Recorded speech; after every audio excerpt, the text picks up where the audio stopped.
Well, the US presidential election has yet to declare an official winner, but the fallout from the vote has stirred major talking points. Now, one has been identity politics backfiring for candidates, as both Joe Biden and Donald Trump might be wondering what went wrong in the ballots in the demographic breakdown. So some of the unexpected twists came for Donald Trump, who lost support among white males, a group he won over decisively in 2016. However, he gained 4 percentage points with the African-American and Hispanic communities. And it was the Latino vote that helped him swing Florida in his favor. Asian Americans also shifted to the Republicans in 2020 with a 5 percentage point increase. Well, to discuss it, let's now bring in political activist and lawyer Christian Mancera, women's right advocate Reese Everson, and journalist and political commentator Chadwick Moore. The three of you are very welcome to the programme. Always good to see you. Chadwick, I'll start with you. So we just heard that Trump sort of gaining grounds amongst more sort of unexpected communities when it comes to Republican Party. Does this show that identity politics is dead, that political concerns unite people, and not whether they should have a safe space or be free from being triggered? I think that's correct. I think it's been that way since 2016. Identity politics really died in 2016 in the eyes of average Americans. Of course, not in the media, not in the far left, not in the Democrat Party, because they remain so out of touch with real Americans, with average America, with normal people, really, people who aren't elites. So for them, they continued harping on this identity politics narrative. They continued to get even crazier, and their ideas, their myths about oppression and racism continued to spiral, and they dug even deeper. But of course, what we're seeing is that more and more minorities were voting for Donald Trump than in 2016, even with LGBTs. His support among LGBTs, according to the New York Times, doubled since 2016. So a lot of the people were seeing through the lies. A lot of minorities still just vote along party lines no matter what. And that's just how it's going to be for some time. But we did see many people that, as much as the left and the media and the Democrat Party doubled down on this narrative that Donald Trump is a racist, this narrative that Republicans, hate minorities or whatever. A lot of people weren't listening, and they decided to vote with their wallets. They decided to vote with their conscience and step off that Democrats plantation, as they say. Reese, I want to go to you now. We've talked a bit about Trump there, but let's take a look at Biden, because one of the moments that drew a bit of concern is when he said to a black interviewer, he said, if you haven't decided that you're going to vote for Democrats, then, quote, you ain't black. Now, some said this is a really divisive, almost patronizing type of identity politics. Do you agree with that? What's your take? Absolutely. And here's the other truth. After he told the person who was interviewing him, called Charlemagne the God, that if you don't vote for Biden, you ain't black, he also cut Charlemagne off as Charlemagne tried to ask questions about, what are Biden's plans for the black community? What can the black community expect in return for their vote? Biden said, you know what, I got to go. I can't go on with this interview. And to me, that came across as blatant disrespect. And I believe that a lot of people in the black community felt completely disrespected by the Democratic Party during this election.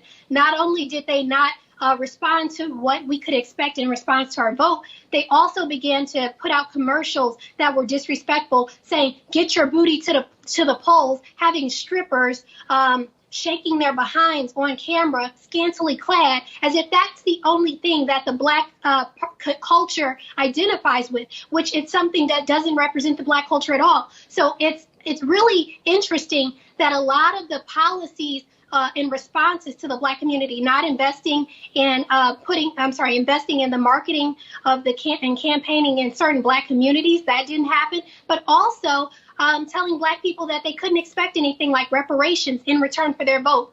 It's one thing to say Donald Trump is racist, but show me that you're not racist as well. And I don't think the Democratic Party did that, and it suffered. It caused a lot of people to, turn their back on the party. Christian, I can see you reacting a little bit to that. What's your take on what both Reese and Chadwick just said? Do you think that identity politics is something that will remain in the US political landscape? Is it here to stay? Is it here to go? What's going to happen? Well, I think the elections showed that many minorities got tired of this divisive rhetoric. And we saw it from the Democratic Party, especially here in Florida. They lost a few seats, especially because there's an attitude to believe that Latinos, especially, for some reason, they are a one-topic community, which is basically based on immigration. And for 4 years, there was this narrative that Donald Trump was a racist and fascist person.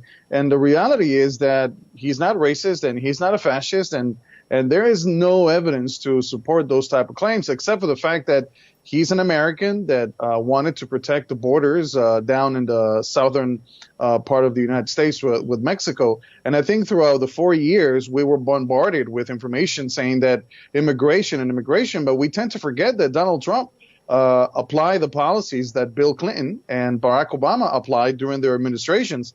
So he really didn't do anything that was outside the law to just to point something that I think has been pushed through the media. And I think Latinos got very upset about this because in the end, no matter where you're Black, Latino, Asian, like I don't want to be seen as a brown person. I don't think any Black person wants to be seen as a Black person in terms of the color of their skin. I think we got to move forward into the future when we see each other beyond the color of anybody's skin, and we're able to look at each other for what we stand for what we believe in, and not because we have brown, white, or Black skin, which I think is ridiculous. And the Democrats paid a high price for this. And if they continue doing this down the road, especially in the next 2 years, they will lose the House. And this is not a victory, I would say.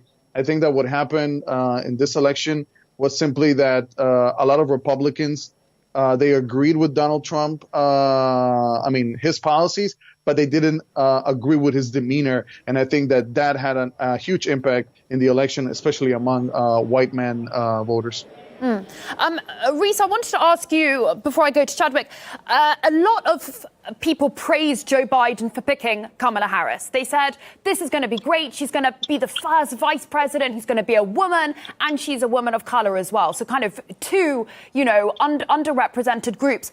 But really, does it matter that she's a woman or that she's of color? Surely it's more important, people would say, what her political views are and what she's going to do for the country.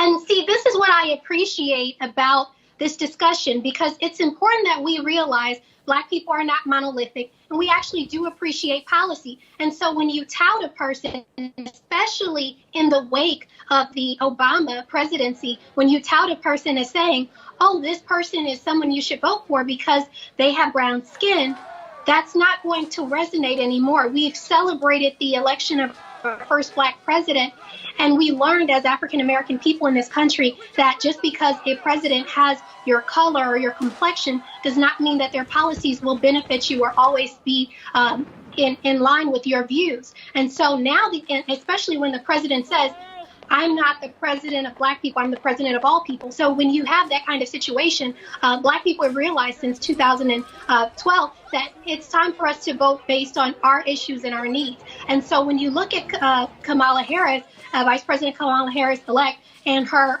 policies, and you see things like she was in the state of California, she had locked up a number of Black men and held people in jail, knowing that there was evidence to support them being let go. When you look at the policies of her saying that she doesn't know if reparations is deserved, and that maybe it's something that she's open to studying, even though she is the #1 person in California who had a direct knowledge of how reparation would affect Black people and what the effects of and vestiges of slavery were.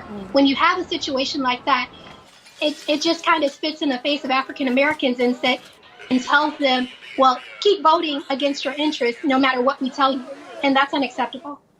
Chadwick, I also wanted to ask you, now safe space is something that a lot of people talk about when it comes to identity politics. Now, there's increasingly been this view that there's a safe space for everyone except for perhaps white heterosexual men or conservatives increasingly. And only recently there's been a bit of a hullabaloo about this sort of exodus of conservative voices from Twitter to the app Parler. And I believe CNN called it a threat to democracy. Do you think it's fair to say that there are safe spaces being carved out for some, that some identities are safer than others?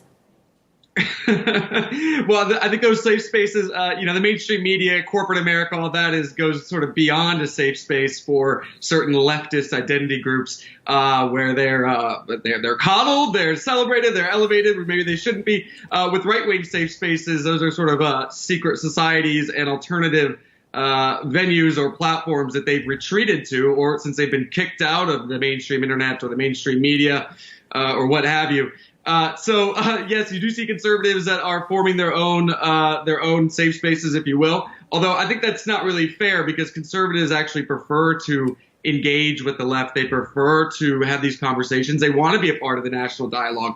It's the left that doesn't want them to be heard. It doesn't want them to influence people. It doesn't want their thought crimes being out there in the public, infecting the children and whatnot. So they exclude them from the mainstream narrative, the mainstream conversation, which is, of course, controlled by multinational, multi-billion-dollar tech companies who are somehow able to get away with it.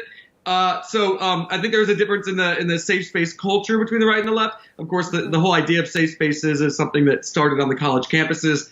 It's still something that sort of, when we talk about these kind of hypersensitive, authoritarian lefties, we're really talking about maybe 15% of the population max who are these petty tyrants and speech code people who actually do demand how people think and speak and treat them. But even though it's not the majority of the electorate, these people do bully everyone into succumbing to their will. They bully corporations, they bully the media, so they have an outsized level of power and authority in the political discourse, which of course should be dealt with. Yeah, I would absolutely love to discuss this even further. I'm really enjoying this. Unfortunately, we've run out of time, but that was Christian Mancera, Rhys Iverson and Chadwick Moore. Thank you so much for discussing that with us. That's all for the moment. I'll be back at the top. See you soon.